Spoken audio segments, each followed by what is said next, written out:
이제 마지막 부분으로 돌아오면서 다시 한번 이제 경계의 말씀을 주십니다. 교회를 어지럽히게 하는 그런 이단의 세력들, 그런 자들을 잘 살펴가지고 떠나야 된다라고 하는 것을 말씀합니다. 거기 17절에 형제들아 내가 너희를 권하노니 너희 교훈을 거스려, 너희 교훈이라는 것은 너희들이 받은 교훈, 그런 의미입니다. 그러니까 로마 교회 성도들이 바르게 잘 교훈을 받았는데, 바른 복음을 받았고 바른 진리로 이렇게 가르침을 받았는데, 또 오늘 여기 로마서를 통해서도 사도 바울이 중요한 바른 진리를 전해줬는데, 이 진리를 거스려서 이 교회가 하나 되는 것을, 이 진리를 거스리면 이 진리를 믿는 사람들과 또 그렇지 거기에 흔들리는 사람들이 서로 이렇게 이제 분열이 일어나게 됩니다. 그러니까 오직 믿음, 오직 예수 그리스도, 오늘날 우리가 너무나 잘 알고 또 너무나 중요한 그런 중요한 진리 외에 다른 것들을 섞은다. 그러면 그것은 복음이 아니고 다른 복음이고, 그러니까 율법을 믿어도 지켜야 된다, 율법을 행해야 된다, 할례를 받아야 된다는 등 그런 것들은 좀 모르겠습니다. 이게 이제 우리가 전체 한국 교회 수준으로는 잘 알 수는 없지만, 경우에 따라서는 이제 너무나 진리를 이렇게 모르는 경우도 사실은 적지 않이 있는 것 같고, 하여튼 예수 그리스도, 성경적 예수, 성경이 말하고 있는 예수, 다른 예수 말고 고린도 교회를 향해서 다른 예수, 그냥 예수면 다 예수가 아니에요. 성경적 예수, 하나님이시고 하나님의 아들이신, 하나님이시며 사람이신 바로 그 예수님, 동정녀의 몸을 통해서 오신 하나님이시고 참 사람이신 예수님은 하나님이시고 참 하나님, 참 사람이시다. 중요하잖아요. 어느 하나를 부인하면 우리의 이 구원은 없는 겁니다. 그럴 수밖에 없어요. 그러니까 예수님이 하나님이 아니시라면 죄 원죄를 가지고 태어난 사람일 것이고, 그래서 죄의 문제를 해결할 수가 없습니다. 의를 완성할 수도 없습니다. 또 예수님이 사람이 아니시고 참 하나님만 되셨다고 사람이 아니시라고 하면 우리의 죄값으로 속죄의 죽음을 죽으실 수가 없습니다. 하나님이 어떻게 죽어요? 그러니까 예수님이 하나님이시고 참 사람이시고 참 하나님이시라는 이 놀라운 진리를 그런 게 중요해 하지만 정말 중요하죠. 그걸 어느 하나를 부인하면 그건 복음을 부인하는 것이고 거기에는 구원이 없는 겁니다. 또 십자가 부활, 우리가 잘 아는 대로 예수님의 죽으심이 대속의 죽으심이다. 우리의 모든 죄값으로 하나님 앞에 진노의 심판을 받으신 그런 대속의 죽으심이고, 3일 만에 부활하신 그 부활은 말할 필요도 없이 예수 그리스도께서, 예수가 그리스도다. 구약의 하나님께서 메시아에 대해서 예언하시면서 그 메시아의 특징 중에 하나가 부활이라는 거예요.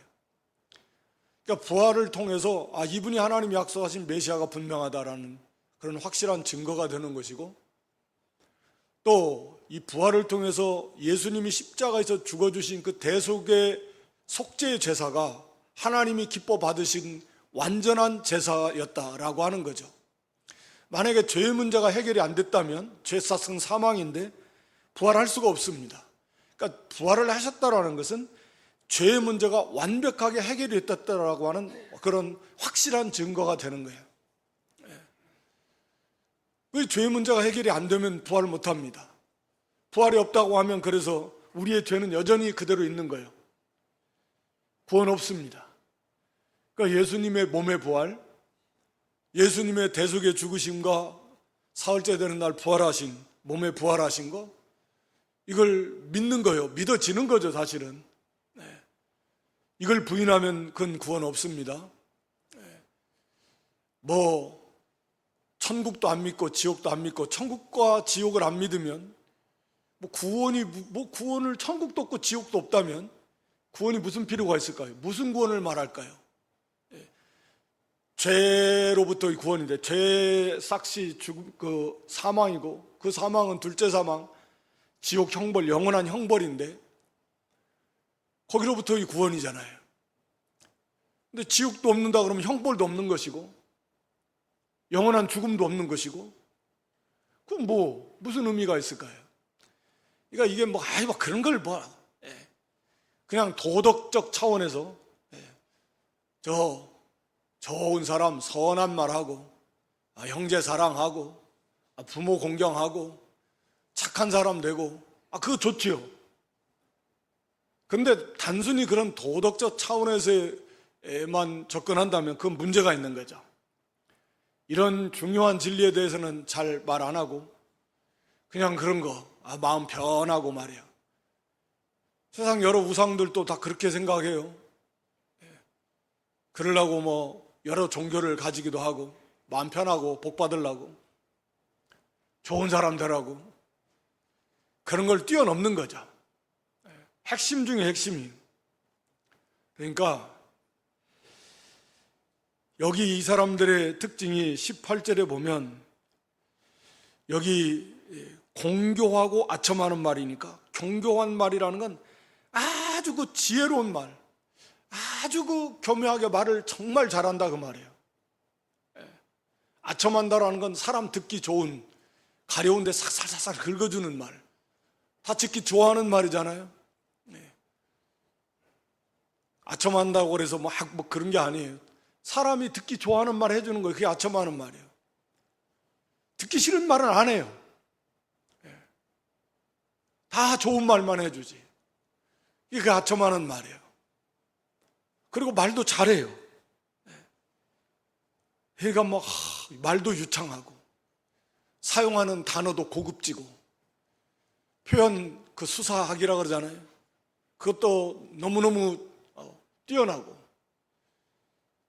듣고 있으면 또 재밌고 듣기 좋은 말만 하고 그러기에 이 특징 중에 하나가 그렇다 그 말이에요. 사기꾼들이 말 잘하듯이. 그래서 가짜를 진짜보다 더 믿게 만드는 게 사기꾼들 아니야? 말 못하는 사기꾼들 별로 없을 것 같아요. 말을 얼마나 잘하는지 가짜가 진짜보다 더한 것처럼 느껴지는. 그래야 사람들이 속으니까. 이게 똑같은 거죠. 영적 사기꾼은 더한 거죠. 이건 정말 심각한 문제입니다. 교회를 무너뜨리고 한 성도 신앙을 무너뜨리고 교회를 어지럽히는 예수님 표현은 겉은 양의 탈을 양이요. 그러니까 성도고 목사 다 똑같이 믿는 사람처럼 보이는데 속에는 노략질하는 일이 탐욕에 물든 오늘 본문에서도 그렇지만 그들의 특징은 탐욕이야, 탐욕. 자기들의 배만 섬기는. 근본적으로 타락한 인간의 가장 특징이 탐욕이잖아요. 무력, 정욕, 사욕, 욕심. 그걸 벗어날 수가 없어요, 사실은. 누가 됐든. 그걸 이길 수 있는 것이 이게 이제 새 생명을 받은 성도조차도 이게 얼마나 힘들어가지고 엎치락 뒤치락 쉽지 않은데. 그래서 이들은 그리스도를 섬기는 게 결국은 다 욕심으로 이렇게 아름답게 잘 포장을 해서 듣기 좋은 말 해주고 그렇게 하지만 결국은 그걸 통해서 자기들이 한몫 보고 대접을 받고 사람들 속여가지고 헌금도 많이 하게 하고 재산도 갖다 바치게 하고 그런 미혹의 역사들이 많다. 특히나 이렇게 보면은 말세에서도 우리가 계시록 13장에 보면 엘리야 선지자처럼 하늘에서 불이 내려오게 할 것이다. 거짓 선지자가 그렇게 한다라는 거예요. 정말 신기하잖아요. 하늘에서 어떻게 불이 내려오나. 근데 그렇게 한다라는 거예요. 그러면 사람들이 그것 보고 뻥뻥 뒤로 나자빠지는 거예요. 야, 이제 이런 것들, 그러니까 거짓 이적, 거짓이라는 것은 하나님께로부터 온 것이 아니라는 거잖아요. 사탄도 능력이 있으니까. 그러니까 어떤 그 이적, 병 고치는 거, 하도 질병이 많다 보니까 병 고친다 그러면 귀가 솔깃할 수밖에 없어요, 사실. 그렇잖아요. 근데 그런 것들에 현혹되기 쉬운 거죠. 따뜻한 신비한 거, 인간은 다 그래요. 눈으로 보고 귀로 듣고 손으로 만지고 이러한 오감을 통해서 뭔가 확신하고 싶어하는 본능이 있어요. 그런데 우리 참 기독교 성경은 말씀만 붙들으라는 거예요. 말씀. 눈에 보이지도 않고 귀로 음성이 들리지는 것도 아니고 환상을 보는 것도 아니고 손으로 만질 수 있는 것도 아니고 그냥 말씀을 굳게 붙들으라니까 이렇게 이게 좀 어렵고 뜬구름 잡는 것도 같고 뭔가 좀 확실하지도 않은 것 같고 그런데 음성이 들려오고 뭐가 보이고 이렇게 확실하면 거기에 또 진짜 그런가? 그럴만하게 또 말도 하고 그렇게 해서 넘어가는 거예요.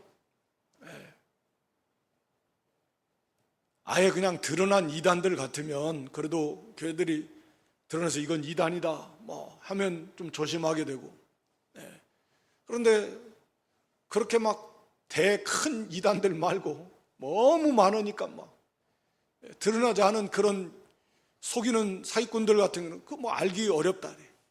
왜? 겉으로는 사람 다 좋은 척 하니까 좋은 말 해주고 말도 잘하고 드러내놓고 그냥 진리를 거스리면 그건 좀 알겠는데 또 은밀하게 아주 그런 말은 잘 안 하면서 이게 구렁이 담 넘어가듯이 쓱 그냥 지나가면서 그런 그 좋은 말 해주고 하면서 그렇게 사람들을 도둑질해 간다네. 그래서 참 조심해야 됩니다. 그래서 여기 살피라는 말은 너희를 거치게 하는 자 살피라. 이 살피라는 이 단어에서 망원경 앞에 저기만 붙이면 또 현미경인데 이 단어 자세하게 주의하게 살펴야 돼. 그러니까 예를 들어서 아마 갑자기 로또에 당첨이 됐다. 그럼 전화만 어디서 걸려와도 이게 무슨 전화일까? 하도 이게 무슨 사기꾼들이 들러붙을 수 있으니까 조심할 거 아니에요? 누가 만나자 그래도 조심하게 돼. 혹시 내 돈 가져가려고 하는. 그러니까 이 영적인 일은 그거보다 훨씬 비교할 수 없을 만큼 중요하고 우리 주님께서도 마지막 말세의 특징 중 하나가 그 시대에도 벌써 그랬는데 오늘 이 시대는 2000년이 지난 이 시대는 얼마나 많은 이단들이 많겠습니까? 또 이단의 그 죄악된 사상들, 자유주의 신학 사상들, 어떤 단체로서의 이단은 아닌데 그 이단 사상이 교회 안에 많이 들어오는 거죠. 그러니까 조직화된 이단은 아닌데 이단의 사상들이 들어와요. 그래서 교회를 어지럽히고 무너뜨립니다. 성도의 신앙을 무너뜨려요. 이게 참 문제예요. 알게 모르게 다 물이 들어가고 있습니다. 시대가 다 그러니까 다 그래도 괜찮은 줄 알고 있는 거예요. 그런데 성경에 비춰보면 그렇지 않거든요. 그래서 하여튼 삼가 조심해서 우리가 너희에게 받은 교훈, 하나님의 말씀을 우리가 받은 배우고 확신한 일에 거하면서 말씀의 절대적 그 기준을 가지고서 이걸 잘 비춰봐야 돼요. 자기 자신부터도 비춰봐야 되고 이 말씀에 나도 모르게 지금 젖어 있는 이 이단 사상, 잘못된 사상에 젖어 있는 그런 것은 없는가? 이 말씀의 딱 기준에 비춰봐야 되는 거예요. 자주 말씀드리지만 또 나오겠거니 생각하시겠지만 이 주일성수 문제 같은 게 그래요. 성경은 분명히 한 날을 그 날을 거룩하게 구별하라 그런 거예요. 한 날을. 그런데 이게 어느 순간 어느 때부터인가 이게 그냥 한 시간 예배 드리는 그 시간 주일날 예배 한 시간만 드리면 된다. 뭐 사람들의 편의를 위해서, 사람이 많아서도 그러겠지만 사람들의 편의를 위해서 아침부터 1부, 2부, 3부, 4부, 5부, 왜냐하면 일 보러 갈 사람은 아침 1부 일찍 나와서 보고 가면 마음도 좀 편하잖아요. 일하러 가야 되는데 11시 예배하려면은 그때는 시간이 하면서 안 되고, 그러니까 아침에 좀 일찍 일부 예배를 시작하면 그래, 그러면 일찍 한번 왔다가 가면 나머지 시간은 볼일 볼 수도 있고. 예. 그러니까 이게 생각하면 그래도 그렇게 한번 왔다 가는 게 낫지, 아예 안 나오는 것보다는 그렇게 해서 왔다 가는 게 낫지 않나? 또 그게 인간 생각하면 그래, 그럴 수 있어요. 그러니까 그렇게 만들었겠죠. 그러나 결국 그게 1시간 왔다 예배 드리면 주의를 지킨 것이다. 이런 사상들이 이게 잘못된 사상들이죠. 하루 종일 예배만 드리라는 것은 아니지만 중요한 것은 한 날을, 성경은 분명히 그 날을 거룩하게 구별하라는 거예요. 거룩이라는 것은 구별해서 하나님께 드렸다라는 의미입니다. 항상 거룩이라는 의미는 세상으로부터 구별해서, 우리 자신이 거룩한 백성, 성도라는 말은 구별해서, 세상으로부터 구별해서 하나님께 바쳐졌다. 그게 성도예요. 그러니까 거룩이라는 것은 세상 다른 날과 구별되어서 이것은 하나님께 바쳐진 날, 하나님께 속한 날, 그게 거룩이라는 의미예요. 그게 거룩한 날이라는 의미예요. 그게 주일이라는 의미죠. 이런 개념들이 성경에 비춰보면 다 무너져가지고 그냥 예배 1시간 정도 참여하면 그것만 해도 아주 믿음이 좋은 거예요. 안 빠지고 1년 52주만 나와도, 오전 예배 1시간만 나와도 믿음이 좋다 인정을 받을 수밖에 없는 그런 시대가 되어버렸으니까 하나님은 과연 또 어떻게 평가하실까? 나머지 시간 어떻게 보내는지 우리는 알 수 없고, 하나님은 한 날을 거룩하게 구별해서 하나님 앞에서 살고 예배 중심으로 해서 하나님 기뻐하시는, 하나님으로 즐거워하고 구원의 은혜 감사하면서 영육간의 참된 안식을 누리면서 영원한 천국 안식을 소망하면서 하나님과의 관계 속에서 자기 자신의 정체성을 다시금 회복시키면서 그렇게 한 날을 은혜 가운데 풍성히 보내서 나머지 또 6일 동안 선한 싸움을 싸워 나가야 되는데, 이렇게 이 넓어져 버린 잘못된 것을 받아들이고 교회들이 다 무너져 버리고, 예배도 그렇지만 모든 면면들이 우리가 말씀에서 떠나서 그저 사람들이 그렇게 가니까, 모든 사람들이 대부분 다 그러니까 그것이 괜찮은 줄 알지만 그렇지 않다. 그러니까 조직화된 이단은 말할 필요도 없고, 갈수록이 더 겸허하게 그런 사람들이 많이 나올 것이고, 특히나 조심해야 될 것이 그런 이적, 어떤 신비한 체험,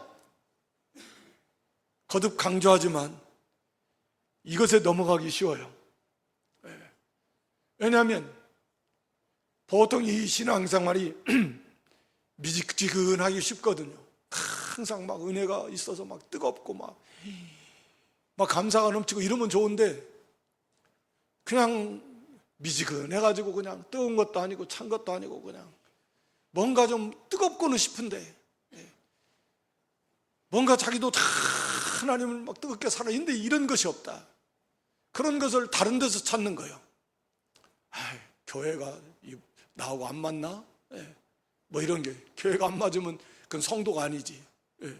교회가 잘못된 교회가 아니라면, 성도하고 교회, 성도의 연합체가 교회인데 교회가 자기하고 안 맞으면 문제가 있는 거예요. 물론 그런 의미는 아니겠죠.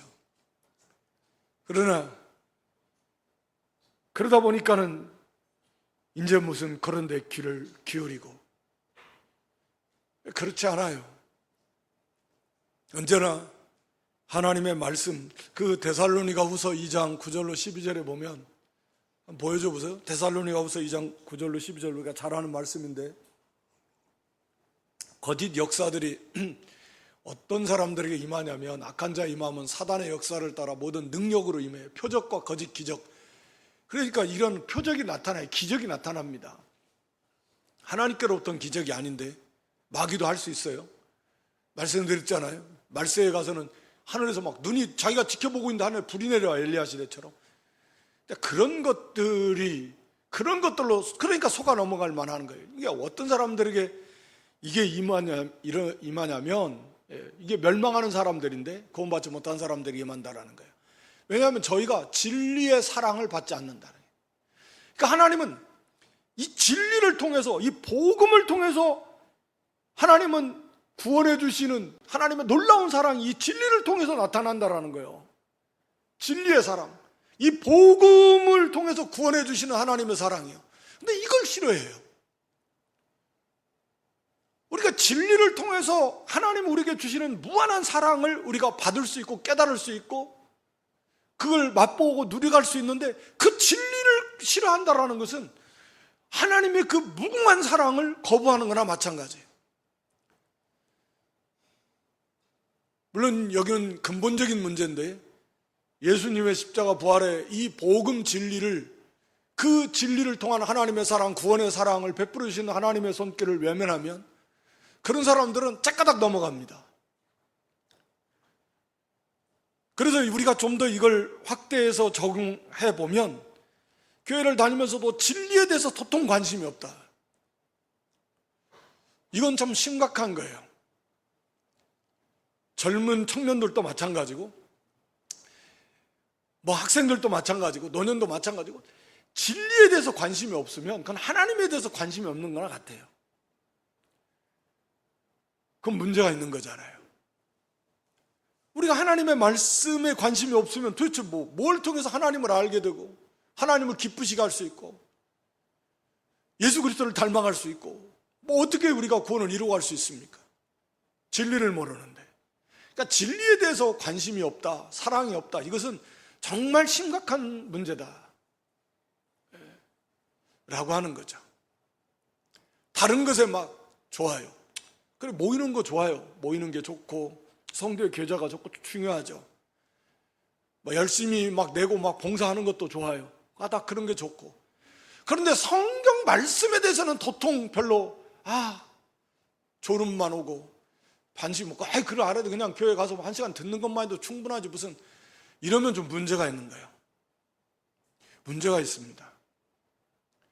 진리를 자꾸 사모해야 돼요. 그 말은 하나님을 자꾸 알고 싶어하고 예수 그리스도를 알고 싶어하고 그 사랑을 알고 싶어하고 그 하나님을 기쁘시게 하고 싶어하고 말씀을 통하지 않으면 알 수가 없는 거죠. 이 이단들을 구별하는 것도 이게 분별력이 되는 기준이 말씀인데 말씀을 모르면 어떻게 분별하겠습니까? 하여튼 간에 이 하나님의 말씀을 순종하면요 반드시 그 속에 하나님의 은혜를 체험하게 순종한 만큼 그게 신비한 역사죠. 진리가 깨달아지는 게 신비한 역사 아니에요? 말씀드리지만 예수 그리스도가 믿어지는 게 정말 신기하지 않아요? 아니 2000년 전에 저 이스라엘 땅에 하나님이 사람이 되어 오셔가지고 내 죄, 우리 죄를 대신해서 십자가에 죽으셨다는 게 그냥 어떻게 믿어질 수 있을까요? 그리고 그분이 3일 만에 살아나셨다, 부활하셨다는 게, 하늘로 올라가셨다는 게 너무나 당연한 것처럼 믿어진다는 게 그게 정말 신기하지 않습니까? 그럼 어떻게 믿어질까요? 하나님의 강력한 역사가 아니면 어떻게 믿어지겠냐고요. 네? 정말 놀라운 일이거든요. 그 믿음이라고 하는 것은 그 하나님의 놀라운 역사예요. 믿음 아니면 이거 구원받을 길이 없는 건데, 거기에 비하면 다른 병 고침 받는 거 이런 것은 사실 비교할 것이 안 돼요. 아무것도 아니에요. 그 예수님이 믿어진다는, 그 예수님의 십자가 부활이 믿어진다는, 그 예수님이 지금도 하늘보좌 우편에서 나를 위해서 우리를 위해서 기도하고 계신다. 아니 하나님의 성령께서, 성삼일체 하나님께서 성령 안에서 우리와 함께 내 안에 계신다는 게 믿어진다는,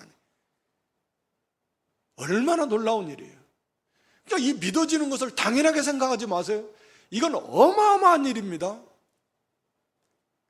이게 거듭나지 않으면 말도 안 되는 소리라고 하는 거죠. 그러니까 미련하게 보는 거죠. 참 어리석다, 참 한심하다.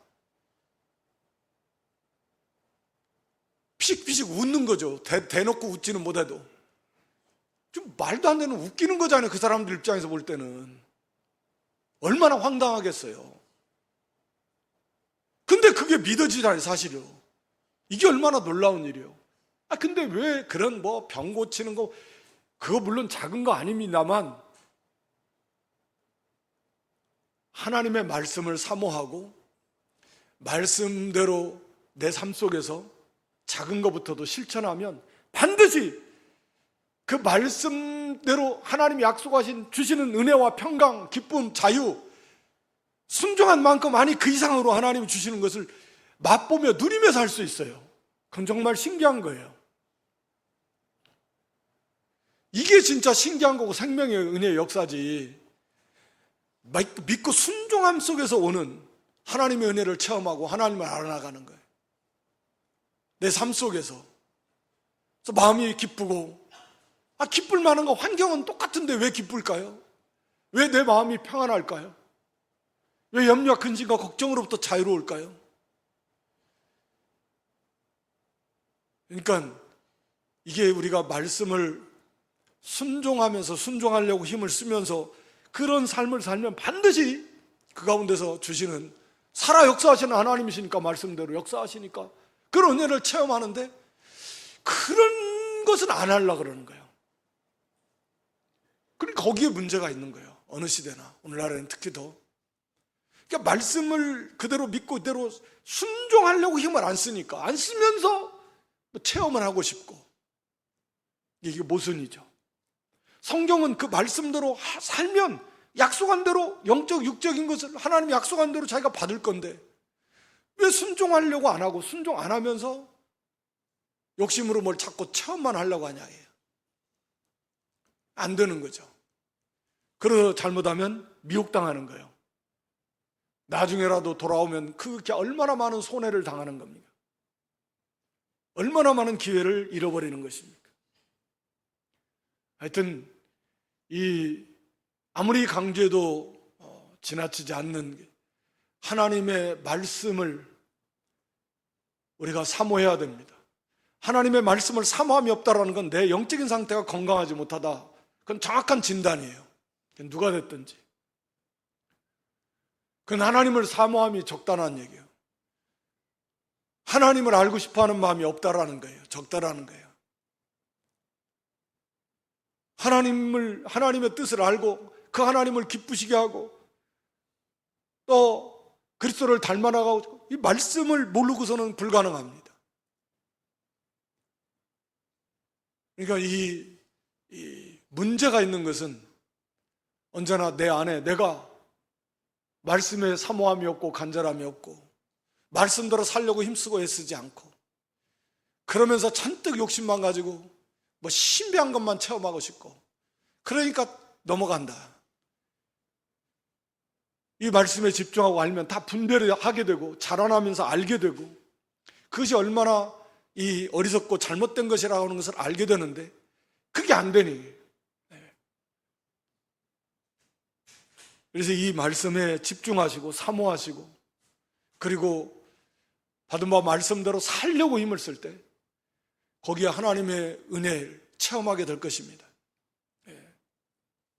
사실 우리가 우리 모든 게 은혜다 그런 복음성가 가사도 있지만 은혜 아닌 게 없죠. 바울의 고백처럼 우리가 어떻게 보면 소경이고 어떻게 보면 이 감각이 없는 문둥병차처럼, 그러니까 하나님의 은혜 속에 살면서 실제로 그 은혜를 머리로는 다 알아요. 하나님 은혜 속에서 살지 은혜 아니면 다. 근데 정말 나의 삶 속에서 하나하나가 정말 하나님이 나와 함께 하셔서 그 은혜 속에서 이것이 이루어진다는 걸 정말 깨닫지는 못해요. 잘. 그렇더라고요.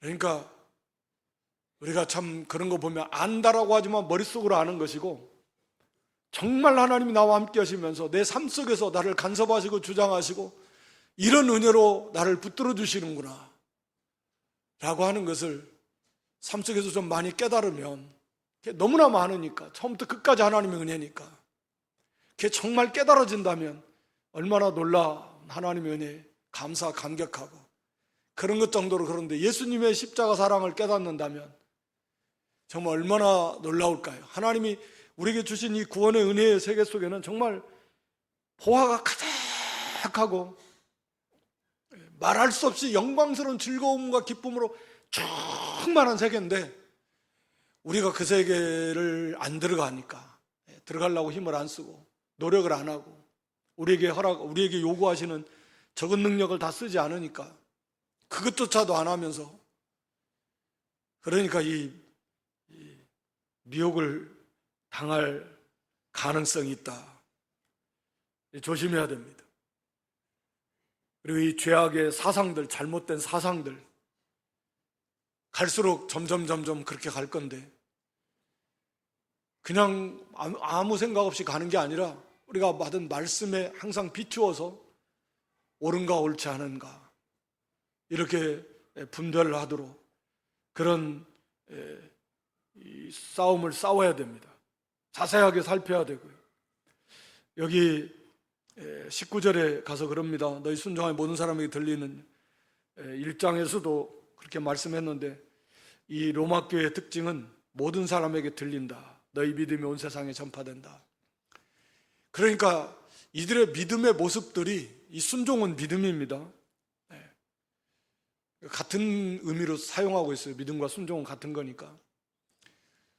그러니까 믿는다라고 하면서 순종하지 않는다라는 건 믿음이 아니라는 거잖아요. 그러니까 참으로 예수님을 믿으면 예수님을 순종합니다. 하나님 말씀을 순종하며 가는 거예요. 네, 로마 교회의 특징은 그런 거죠.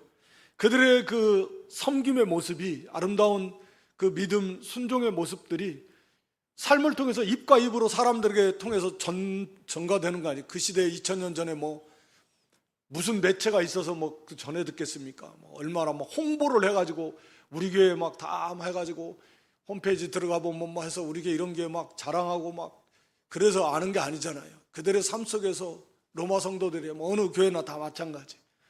그렇게 진실한 그런 믿음의 모습들이 사람들의 입과 입을 통해, 성도들의 입과 입을 통해서 사도 바울에게처럼 전파되는, 그게 진짜죠. 그게 진짜입니다. 하여튼 여기 19절 하반절에 보면 너희가 선한 데 지혜롭고 악한 데 미련하기를 원한다. 참 너무 이 믿음의 모습들, 들리는 아름다운 소식 때문에 참 기뻐하는데 감사하죠. 이렇게 믿음으로 살려고 힘쓰고 애쓰는데, 더욱더 여기에다가 선한 데 지혜롭다. 선한 데 지혜로운 말은 믿는 일에 지혜로워라 하는 말이야. 하나님의 뜻을 행하는 일에 항상 우리가 지혜로워야 된다. 반대로 악한 데 있어서는 미련하라. 이 미련하라는 말은 이 섞이지 마라, 그런 의미입니다. 그러니까 조금이라도 이 미련한 일, 악한 일에는 물들지 않도록 아예 철저하게, 완벽하게. 그래서 바른 성경은 미련한 데는 순결하라, 거기에 더럽히지 말라, 그렇게 번역을 한 것으로 아는데, 그래요. 우리는 선한 일에는 지혜로워야 돼요. 그러니까 하나님의 뜻을 행하는 일에 있어서는 지혜를 써야 돼요. 그러니까 같은 사도 바울이 에베소 5장 15, 16절에 보면 지혜 없는 자처럼 하지 말고, 즉 세상 사람들처럼 하지 말고, 우리는 영적 지혜를 가진 사람들이니까 지혜 있는 자처럼 자세히 주의해서 세월을 아끼라. 때가 악하니라. 이 악이 점점 간영해지잖아요. 점점 이제 말세가 가까울수록 악이 더 가득 차요. 악은 더 깊어지고 더 악해지고 양도 많아지고 질적으로도 더 악해집니다. 언제나 죄의 특징은 그런 거죠. 그러니까 점점 죄는 많아질 것이고 죄가 더 깊어질 것이고, 그런 세대 속에서 우리가 살아가려면 정말 자세히 더 지혜 있는 자처럼 어떻게 하면 이 가운데서 이 악이 이렇게 관영한데 우리를 넘어뜨리고 우리를 망하게 하려고 하는 이 악이 가득한 세상 속에서 어떻게 우리가 이 믿음으로 승리해 가려면 그냥 대충 해갖고 어떻게 되겠냐. 그래서 자세히 주의해서 세월을 아끼라. 세월을 아끼라는 말은 그 시간들을 하나님의 선을, 오늘 여기 보면 선한 일을 하는데 사용해라, 그런 의미죠. 선한 일을 하는데 사용하라는 거예요. 그런 이제 카이로스라는 단어를 써서 그러는 건데, 특별한 시간으로 만들어라. 똑같이 주어진 24시간이지만 똑같이 주어진 24시간이라고 하는 그 일반적인 크로노스라는 단어를 쓰는데 우리는 그런 게 아니고 누구에게나 주어진 이 똑같은 24시간의 시간인데 자세히 주의해서 그 시간들을 하나님의 선한 일을 행하는 특별한 시간으로 만들어라. 그게 세월을 아끼라는 의미잖아요. 그러려면 자세히 주의해라. 오늘 여기 본문의 말씀에도 선한데 지혜로워라는 말은 그런 말씀이에요. 지혜를 써가, 야, 어떻게 하면 이 상황 속에서 우리가 선을 행할 수 있을까? 하나님의 뜻을 이룰 수 있을까? 어떻게 하면 저 친구한테 복음을 전할 수 있을까? 어떻게 하면 이 세상에서 믿음을 지킬 수 있을까? 어떻게 하면 의를 행할 수 있을까? 어떻게 하면 이 죄와 악을 멀리하고 내가 거룩함을 유지하고 지키고 나갈 수 있을까? 하여튼 믿는 일에 지혜를 써서 모든 힘을 다 써서 이 선을 행하는 일에 힘을 써야 된다는, 그냥 대충 되는 대로 하는 게 아닙니다. 되는 대로 해가지고는 어림도 없어요. 우리가 하는 대로. 이 세상이 악이 가득한데, 이렇게 악이 가득한데 눈만 뜨고 귀는 뭐 열기도 전에 자연적으로 지가 열어져 있으니까 막 눈으로 보여지고 들려지고 하는 온통 세상이 다 철저하게 물질 중심이고 쾌락 중심이고 세상 중심이고 막 다 우리가 경건한 삶과는 거리가 먼 세상 속인데 그 속에서 우리가 살아가야 되잖아요. 그러려면 우리가 정신을 바짝 차리면서 어떻게 하면 여기서 우리가 믿음을 써나가고 선을 행할 수 있을까? 어떻게 하면 이 시간들을 쪼개서 우리가 성경을 읽고 배우고 기도하고 복음도 전해야 되고 할 일도 많은데 어떻게 해야 될까? 그냥 되는 대로 갖고 그런 일을 어떻게 하겠습니까? 계획도 짜고 막 지혜를 써서 특별히 시간들을 그렇게 하나님 선한 일을 행하는데 사용하도록 그렇게 힘을 써야 되는 거죠. 선한 데 지혜로워야 됩니다. 그렇게 하지 않으면 안 된다. 쉽지 않다. 정말 느끼듯이 그냥 자기도 모르는 사이에 하루가 지나갔는데 보면 뭐 기도도 못하고 성경도 못 읽고 그냥 복음도 못 전하고, 아니 하나님을 생각한 적도 별로 없는 것 같고 하나님의 백성으로서 선한 그 빛을 비춘 것도 별로 없는 것 같고, 아니 오히려 막 마음과 생각이 막 뒤집어져 가지고 막 요동해 가지고 세상에 물질에 막 우리가 정신 안 차리면 매일매일의 삶이 그렇게 된다니까요. 그렇게 돼요. 그러니까 우리가 선한데 지혜로워요. 돈 버는데 지혜를 써서 돈도 잘 벌으면 좋겠지만 그거보다 훨씬 더 선을 이루는데, 의를 행하는 일에 모든 힘을 다 쏟아서 그게 참 지혜다. 그걸 이루어 나가는 그 가치는 이제 정말 우리가 잠시 잠깐은 우리가 주님 앞에 다 서게 될 건데 그때 다 드러나게 될 것입니다. 여기 20절에 평강의 하나님께 속히 사단을 너희 발 아래서 상하게 하시리라. 우리 주 예수의 은혜가 너에게 있을지어다.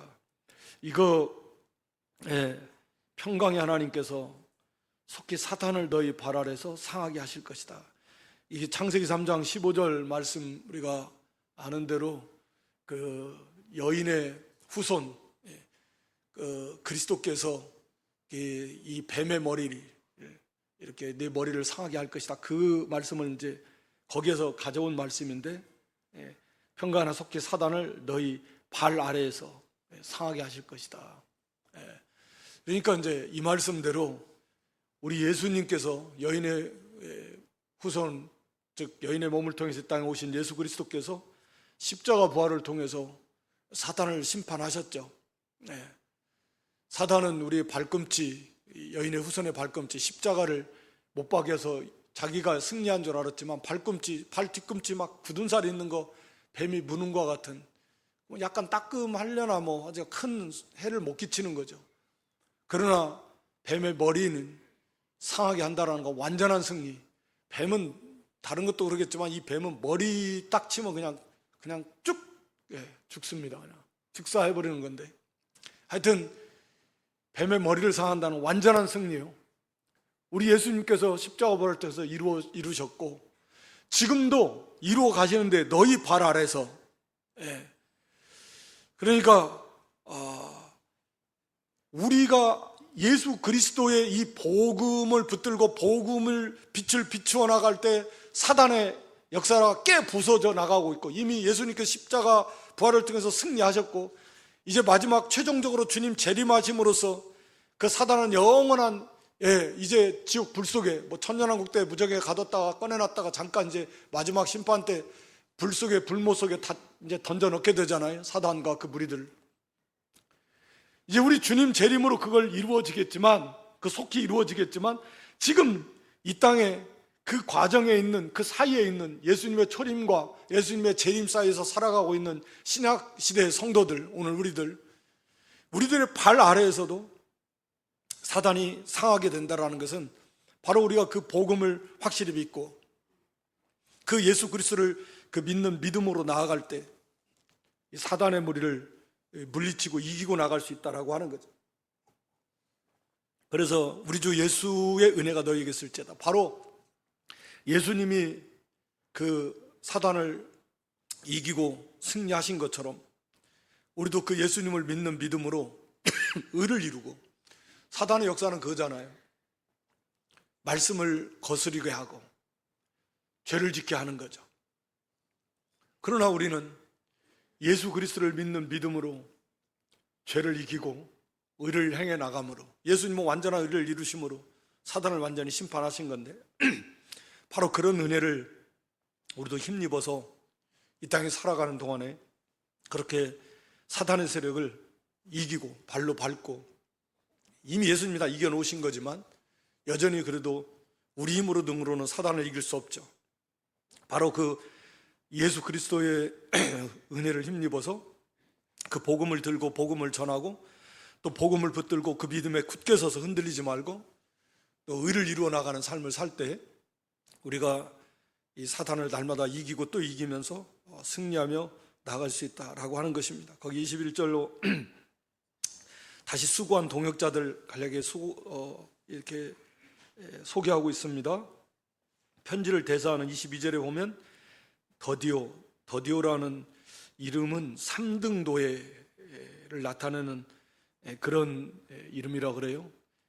왜냐하면 노예도 1등 노예, 2등 노예, 3등 노예, 4등 노예까지 있었다고 하는데 거기 구하도 23절에 나오는 구하도가 4등 노예라는 의미의 이름입니다. 그러니까 이름 자체가 그런 의미가 있죠. 그러니까 4등 노예는 가장 낮은 자리에서 일하는 발 씻어주고 이런 그런 거 하겠죠. 하여튼 그런 여기 3등 노예였던 더디오가 편지를 대서하는 사도 바울의 우리가 아는 대로 하여튼 눈이 편찮아서 불러주면 써는 그런 일에 쓰임 받았고 4등 노예였던 구하도도 거기 23절에 보면 가요 식주인, 아주 먹을 걸 책임져 주는 그런 봉사를 많이 한 가요도 있었고, 이성의 재무, 이성은 고린도성을 말합니다. 고린도시의 재정의 어떤 관리였을 것으로 추정하는 이 에라스도, 그러니까 이 사람은 대단한 거죠. 그 고린도시의 이 재정 파트에서 일하는 그런 관리였다. 그런데 그 사람과 함께 4등 노예 구하도, 형제의 구하도, 그러니까 이게 그리스도의 세계는 이런 세계입니다. 이런 정말 하나가 되는, 무슨 거기에 빈부귀천 있을 수 없는 거죠. 말은 쉽지만 사실은 당시에 자유, 이런 귀족, 노예는 사람 취급도 못 받는 건데 그게 교회 안에서 같은 형제고 동역자고, 우리 그리스도의 안에서는 우리가 다 그런 모든 걸 초월해서 민족을 초월하고 인종을 초월하고 남녀노소를 초월하고 계급을 초월하고 빈부격차를 초월하고 유무식을 초월하고 모든 걸 초월해서 하나가 되는 것이고, 중요한 것은 주를 위해서 어떻게 살았느냐, 이 땅에서 무슨 뭘 했어도 주를 위해서 어떻게 살았느냐. 지금 이 순간에도 저와 여러분들에 대한 평가는 하나님 앞에서 계속 되고 있을 것입니다. 오늘 하루를 살아가는데 오늘 하루에 대한 평가는 하나님이 매일매일 하실지 어떻게 하실지 우리는 정확히는 알 수 없지만 분명한 것은 그거죠. 하루하루의 삶이 우리가 일기를 쓰는, 하나님께서는 오늘 하루의 삶, 나의 삶에 대해서 어떻게 평가하셨을까 매일매일 기록되고 있다고 그러는 거예요. 매일 매순간 나의 마음과 생각까지도 하나님은 다 기록하시고 낱낱이 기록되고 있다. 그래서 이제 하나님 앞에서 결산 받을 것입니다. 얼마나 하나님 앞에 칭찬받고 인정받을 만한 그런 삶을 살 것인가 라고 하는 거죠. 항상 이것을 우리도 기억하면서 남은 생에 하나님을 의식하고 하나님 앞에서 우리에게 주어진 그런 하나님 백성으로 살아도 주를 위해 살고 죽어도 주를 위해 죽는, 사나 죽으나 주님의 것이니까 우리의 삶의 목표가 하나님의 영광이에요. 삶의 방법도 오직 하나님에 의해서 하나님을 의지하고 하나님의 뜻을 위해서 살아가는, 아무래도 시간이 없어서 안 될 것 같고 오늘 여기 분별 말씀에 대해서 강조를 좀 해드렸는데 이건 정말 중요한 문제다라고 하는 것이고요. 하나님의 말씀에 우리가 좀 집중하고 사모하고 앙망하고, 그래서 그 말씀대로 순종하는 삶이, 그게 신앙의 핵심이에요. 간단한 거죠. 특별한 비결이 있겠습니까? 거기에 하나님의 놀라운 은혜가 다 있다. 그건 안 하고 신비한 걸 추구하는 것은 벌써 그 자체가 잘못된 것이다. 그래서 속아 넘어갈 가능성이 많고 위험합니다. 그래서 하나님의 말씀에 우리가 사모하고 그 말씀대로 힘써 순종할 때 살아 역사하시는 놀라우신 하나님의 은혜를 우리가 좀 풍성히 체험하고 그 안에서 말할 수 없는 영광스러운 즐거움으로 기뻐하고 참된 영의 자유도 맛보고 평강의 삶을 좀 사는 그런 믿음이 되고, 또 선한 일에 지혜로운, 좀 지혜를 써서 모든 힘을 다 쏟아서 믿는 일에 열심을 내고 선한 일을 이루어 나가는, 또 각자에 맡겨진 모든 본무와 사명을 잘 감당해서 하나님 앞에 지금도 기록되고 있는 우리에 대한 평가가 좀 하나님 앞에 인정받을 만한 그런 아름다운 그런 평가가 내려질 수 있도록 그런 삶을 사는 저 여러분 모두가 될 수 있기를 주님의 이름으로 축원합니다.